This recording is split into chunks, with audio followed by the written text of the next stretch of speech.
Hello everyone.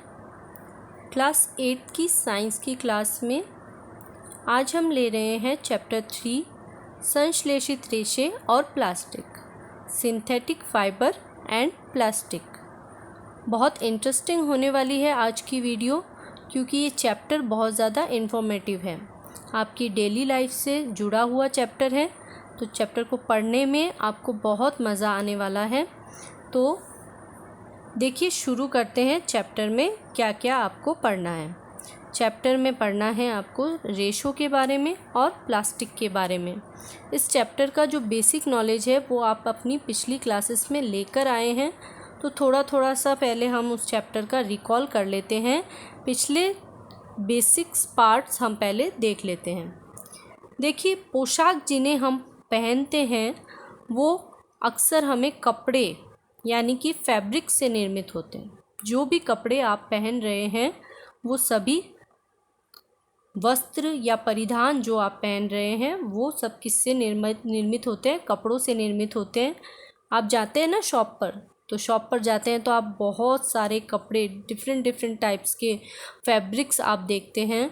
इन fabrics के अंदर आप कभी होलसेल की मार्केट पे जाते हैं तो आप देखते हैं थान कपड़ों का पूरा बिछा हुआ होता है। इन्हीं थान में से कपड़ों को काटकर सिलाई करके वस्त्र आपके परिधान बनाए जाते हैं।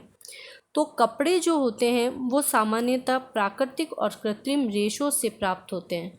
देखिए, पिछली छोटी क्लासेस में आपने ये पढ़ा था कि जितने भी कपड़े हैं, वस्त्र हैं, वो सभी धागों से मिलकर बने होते हैं, है ना। ये आप 6th क्लास में पढ़कर आए हैं। 7th क्लास में भी आपने पढ़ा है कि ये जो धागे हैं, इन्हीं धागों की बुनाई करके वस्त्र बनाए जाते हैं। और जो धागे होते हैं वो भी सिर्फ एकल इकाई नहीं है, ये धागे भी आगे तंतुओं से मिलकर बने होते हैं।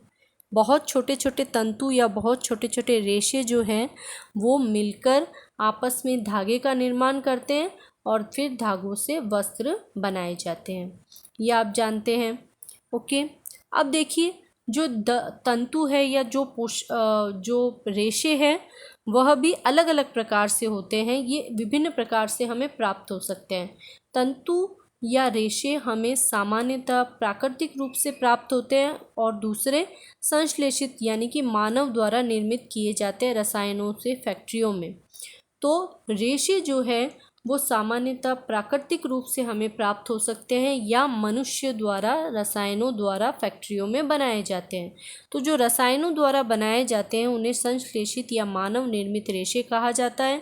और जो प्रकृति से हमें प्राप्त होते हैं, जैसे कि पादपों से प्राप्त होने वाले और जंतुओं से प्राप्त होने वाले रेशे, पादपों से प्राप्त होने वाले रेशों में रुई आ जाता है, पटसन यानी कि जूट, नारियल के रेशे और फ्लैक्स, ये सभी पादप तंतु है जो आप क्लास 6 में पढ़कर आए हैं। जांतव तंतु यानी ऊन और रेशम के बारे में आप क्लास 7th में डिटेल स्टडी करके आए हैं। तो कुल मिलाकर आपने प्राकृतिक तंतुओं के बारे में अपनी छोटी क्लासेस में पूरी नॉलेज ले रखी है। आपकी 8th की क्लास में हम स्पेशली इस चैप्टर में लेंगे संश्लेषित तंतु, यानी कि मानव निर्मित तंतु किस प्रकार से होते हैं और किस प्रकार से इनका निर्माण किया जाता है, उसके बारे में ये चैप्टर है। क्लियर? तो संश्लेषित तंतु, इनमें आज हमें पढ़ना है नायलॉन, पॉलिएस्टर, रेयॉन और एक्रेलिक के बारे में इस चैप्टर के अंदर हमें पढ़ना है और इसके बारे में पूरी जानकारी लेनी है। तो देखिए, सबसे पहले हम जानते हैं कि संश्लेषित रेशे आखिर होते क्या हैं। तो देखिए, संश्लेषित रेशे जो है वो एक प्रकार के पॉलीमर या बहुलक है। बहुलक या पॉलीमर, ये शब्द नया है आप लोगों के लिए। तो जानिए पहले कि बहुलक या पॉलीमर शब्द होता क्या है, क्या समझ रहे हैं आप बहुलक या पॉलीमर से। तो देखिए, जिस प्रकार से आपने कभी किसी माला को देखा होगा, जो गले में आप पहनते हैं माला, धागों से जुड़े हुए मनकों का हार, है ना। तो छोटे छोटे मनकों को जोड़कर एक पूरी माला बनाई जाती है। तो छोटे छोटे मनकों को जोड़कर एक पूरी श्रृंखला बनाई जाती है। ये श्रृंखला जो है वो पूरी की पूरी माला का निर्माण करती है।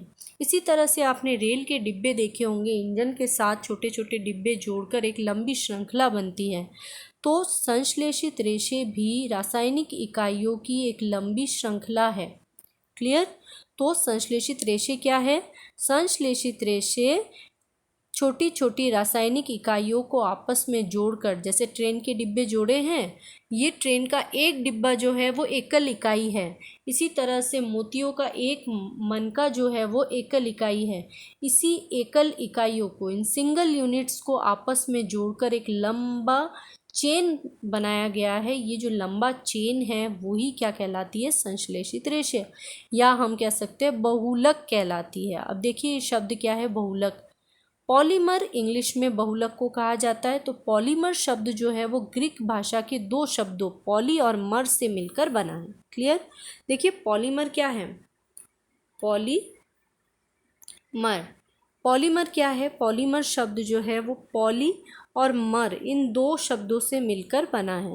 पॉली का अर्थ होता है अनेक और मर का अर्थ होता है यूनिट्स यानी इकाई। तो बहुत सारी इकाइयाँ जब आपस में एक सीक्वेंस में एक रिपीटेड चेन की तरह जुड़ जाती है, हम ये कह सकते हैं कि एक ही इकाई जो है, जिस तरह से मनके के अंदर जुड़ी है एक ही मनका, अगर हम बार बार सेम मनके को जोड़ते चले जाए तो एक पूरी माला बन रही है। उसी तरह से रेलगाड़ी के डिब्बों को अगर आप जोड़ते चले जाए तो रेलगाड़ी की पूरी एक चेन बन जाती है। सेम टू सेम यहाँ पर अगर हम रासायनिक इकाइयों को आपस में जोड़ दें और बहुत एक लंबी श्रृंखला बना दें तो वो क्या कहलाता है? पॉलीमर। Like this. देखिए ये मोनोमर्स यानी कि सिंगल यूनिट। ओके, मोनोमर्स यानी सिंगल यूनिट। यहाँ पर ये सारे सिंगल यूनिट्स हैं। इन सारे सिंगल यूनिट को एक पैटर्न में अगर जोड़ दिया जाए, या ये सारे सिंगल यूनिट्स एक रिपीटेड चेन की तरह कंटिन्यूसली जुड़ जाए तो ये कहलाते हैं पॉलीमर या बहुलक। संश्लेषित रेशे भी एक प्रकार के बहुलक ही है, जो कि पॉलीमराइजेशन यानी कि बहुलकीकरण की प्रक्रिया द्वारा निर्मित होते हैं। ओके, तो देखिए पॉलीमर शब्द यानी बहुलक शब्द का अर्थ अनेक छोटी छोटी रासायनिक इकाइयों से मिलकर बनी संरचना। फॉर एग्जांपल यहाँ मैं विनाइल क्लोराइड का एग्जांपल दे रही हूँ। विनाइल क्लोराइड की एक जो सिंगल यूनिट होती है वो इस तरह की होती है जो आपको दिखाई दे रही है। विनाइल क्लोराइड जो है कार्बन का एक यूनिट है। ठीक है, कार्बन कंपाउंड्स है, कार्बनिक यौगिक है, तो उसका जो एक सिंगल यूनिट जो है वो इस प्रकार से होती है और यही सिंगल यूनिट्स आपस में जुड़ती चली जाती है। विनाइल क्लोराइड की कंटिन्यूसली आपस में रिपीट चेन जुड़ती चली जाती है, तो ये प्रक्रिया बहुलकीकरण कहलाती है और ये मिलकर बनाती है विनाइल क्लोराइड की एक लंबी श्रृंखला मिलकर बनाती है, जिसे हम क्या कहते हैं? पॉलीविनाइल क्लोराइड, पीवीसी के पाइप्स जो आप घर में यूज़ करते हैं वो क्या है? एक प्रकार के बहुलक है। क्लियर? तो इस प्रकार के बहुलकों के बारे में हम और डिटेल में स्टडी इस चैप्टर के अंतर्गत करेंगे आगे की वीडियोस में। अभी आप देखिए कि रासायनिक पदार्थों की अनेक छोटी छोटी इकाइयों से मिलकर बनी एक लंबी एक एकल श्रृंखला जो है वह बहुलक या पॉलीमर कहलाती है। और पॉलीमर बनने की प्रक्रिया, इसको हम कहेंगे पॉलीमराइजेशन यानी बहुलकीकरण। छोटी छोटी इकाइयों से मिलकर जो लंबी श्रृंखला बन रही है, जो पूरा प्रोसेस जिसके थ्रू ये मोनोमर्स जो है वो जुड़कर पॉलीमर्स बना रहे हैं, इस पूरे प्रोसेस को हम क्या कहते हैं? बहुलकीकरण या पॉलीमराइजेशन कहते हैं। क्लियर? तो पॉलीमराइजेशन आपको क्लियर हो गई है। बहुलकीकरण आप समझ गए हैं किसे कहते हैं।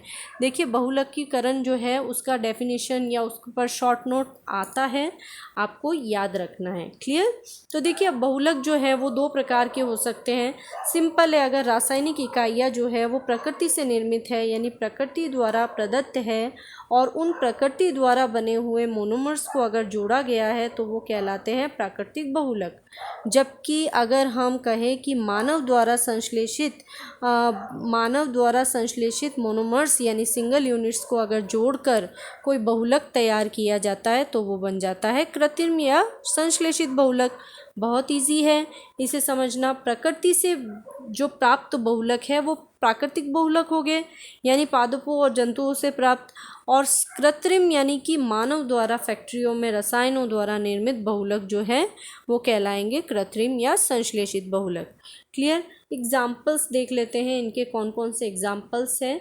तो देखिए, नेचुरल पॉलीमर्स यानी कि प्राकृतिक जो बहुलक है वो डीएनए, आपके बॉडी के अंदर एक डीऑक्सी न्यूक्लिक एसिड होता है, डीऑक्सी राइबो न्यूक्लिक एसिड होता है, जो आपकी बॉडी को कंट्रोल करने का काम करता है, आपके जेनेटिक सीक्वेंस को कंट्रोल करने का काम करता है, वो होता है डीएनए। और वो एक प्रकार का बहुलक है, यानी एक प्रकार का पॉलीमर है और नेचुरल पॉलीमर है जो आपकी बॉडी के अंदर पाया जाता है। क्लियर। देखिए, रबर जो है आप हेयर बैंड में यूज़ करते हैं, जिनके टायर्स बनते हैं, या इरेज़र की तरह जो आप रबर यूज़ करते हैं, वो सारे रबर्स जो है वो पादप के लेटेक्स से प्राप्त किया जाता है। और वो लेटेक्स जो होता है वो एक प्रकार का बहुलक है, एक प्रकार का पॉलीमर है। क्लियर। और ये प्रकृति से प्राप्त होता है। सेलुलोज सबसे बेस्ट एग्जाम्पल है बहुलक का या पॉलीमर का, सेलुलोज, जो कि पादपों में पाया जाता है, पादपों की छाल में पाया जाता है। इसके बारे में आप छोटी क्लासेस में पढ़ चुके हैं कि सेलुलोज क्या होता है। देखिए, पादप की भित्ति में पाया जाने वाला एक कार्बोहाइड्रेट होता है, जो कि पादप को बहुत ज़्यादा मजबूती प्रदान करता है, पादप की स्ट्रेंथ है, प्लांट की स्ट्रेंथ को बनाने का काम करता है, वो कार्बोहाइड्रेट सेलुलोज होता है। और ये जो सेलुलोज है ग्लूकोज की छोटी छोटी इकाइयों से मिलकर एक लंबी चेन के रूप में पादप के अंदर जमा होता रहता है। क्लियर। तो ये क्या है, सेलुलोज, जो कि एक प्राकृतिक बहुलक है। इसी तरह से ऊन जो है वह भी एक प्रकार का प्राकृतिक बहुलक है।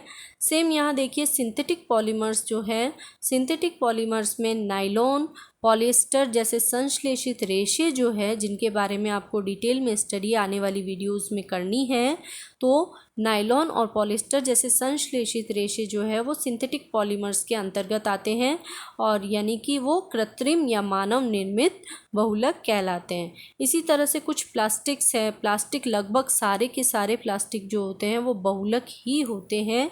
और इन्हीं प्लास्टिक के अंदर जो टेफ्लॉन प्लास्टिक आप यूज़ करते हैं या जो पीईटी प्लास्टिक आप यूज़ करते हैं, वो सभी के सभी प्लास्टिक क्या है, सिंथेटिक पॉलीमर यानी कि मानव निर्मित कृत्रिम बहुलक के अंतर्गत गिने जाते हैं। क्लियर। तो आज की टॉपिक में आपने इतना कंप्लीट किया है। आज की टॉपिक में आपने क्या पढ़ा, एक बार मैं वापस से आपको समझा देती हूँ कि जो हमने पढ़ा है कि जो वस्त्र होते हैं वो सभी धागों से मिलकर बनते हैं, और धागे जो है वो तंतुओं से मिलकर बनते हैं, यानी रेशों से मिलकर बनते हैं। रेशे जो है वो मुख्यतः दो प्रकार के होते हैं। सबसे फर्स्ट है प्राकृतिक प्राप्त रेशे, जो कि पादपों से और जंतुओं से प्राप्त होता है। पादपों से प्राप्त होने वाले रेशों में कपास और जूट, पटसन जिसे कहा जाता है, नारियल के रेशे और फ्लैक्स आते हैं। जबकि जो जंतुओं से प्राप्त रेशे होते हैं उनमें आपने क्या पढ़ा, ऊन और रेशम। इनके बारे में आप छोटी क्लासेस में डिस्कस करके आए हैं। चैप्टर में आपको पढ़ना है मानव निर्मित यानी कृत्रिम रेशे, जो कि संश्लेषित रेशों के नाम से भी जाने जाते हैं, क्योंकि ये मानव द्वारा रसायनों से फैक्ट्रियों में निर्मित किए जाते हैं, प्रयोगशाला में बनाए जाते हैं। इन्हें हम क्या कहते हैं, संश्लेषित रेशे। और इनके बारे में आपको इनके बारे डिटेल स्टडी इस चैप्टर के अंदर करनी थी, जिसमें आपने बहुलक के बारे में पढ़ा, पॉलीमर जिसे कहा जाता है, और पॉलीमराइजेशन यानी बहुलकीकरण की प्रक्रिया को अच्छे से समझा है। इसके अलावा आपने इस चैप्टर में पढ़ा है नेचुरल और सिंथेटिक पॉलीमर्स क्या होते हैं और इनके एग्जाम्पल्स। चलिए, तो आज के टॉपिक में हमने ये सब पढ़ लिए हैं। होपफुली आपको ये बहुत अच्छी तरह से क्लियर हो चुके होंगे। अगर कोई डाउट्स है तो आप कमेंट सेक्शन में लिख सकते हैं। और वीडियो को अगर आपने पसंद आई है या वीडियो आपके लिए हेल्पफुल रही है तो उसे लाइक कीजिए, शेयर कीजिए। इसके अलावा वीडियो पर आप मेरे चैनल पर नए हैं तो चैनल को सब्सक्राइब करना बिल्कुल मत भूलिएगा। ओके। नोटिफिकेशन बेल आइकन भी आप दबा दीजिए, जिससे कि मैं जो भी वीडियो अपलोड करती हूँ वो आपको सबसे पहले उसकी नोटिफिकेशन पहुँच सके। थैंक्स फॉर वॉचिंग, और मिलते हैं हमारी इसी वीडियो के इसी लेक्चर के नेक्स्ट पार्ट में, नेक्स्ट वीडियो में। बाय।